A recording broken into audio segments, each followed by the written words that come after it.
Hello, আসসালামু আলাইকুম। জি জি জি, খুশি আপা বলছেন? খুশি আপা, ঢাকা নরসিংদী থেকে খুশি আপা। জি জি, হ্যাঁ খুশি আপা, আপনি আপনি আমাকে কল করেছিলেন। জি, আমি ফোন ধরতে পারি না, গতকালকে ফোন করছিলেন। জি, আমাদের ঢাকার প্রোফাইল আছে, অসংখ্য প্রোফাইল ঢাকার আছে। জি জি। ও আচ্ছা আচ্ছা, ডিভোর্স, আপনি আগে বিয়ে শাদী হয়েছিল? জি। কত মাস সংসার করছেন? 3 মাস সংসার হয়েছে, ছেলেভার নাই।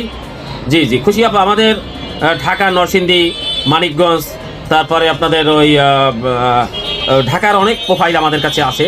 হুম, নারায়ণগঞ্জ, ঢাকা নারায়ণগঞ্জের প্রোফাইল আছে, নরসিংদী পাশাপাশি নারায়ণগঞ্জ। জি জি, আপনার যে ধরনের পাত্র চাবেন আমাদের কাছে আছে, আমরা সার্ভিস আপনাকে দিব। আপনি ছবি বায়োডাটা আমার হোয়াটসঅ্যাপে পাঠান, ছবিটা দেখার পরে আমি আপনাকে কল করব, ঠিক আছে? জি জি জি, না না, আমরা আমরা দিনে 24 ঘন্টা আপনাদের সেবায় পরিশ্রম করে যাচ্ছি। আপনি ছবি বায়োডাটা পাঠান, আমরা আপনার ছবি বায়োডাটা দেখার পরে আমি আপনার সাথে কথা বলবো। আশা করি বুঝতে পারছেন। ধন্যবাদ আপনাকে।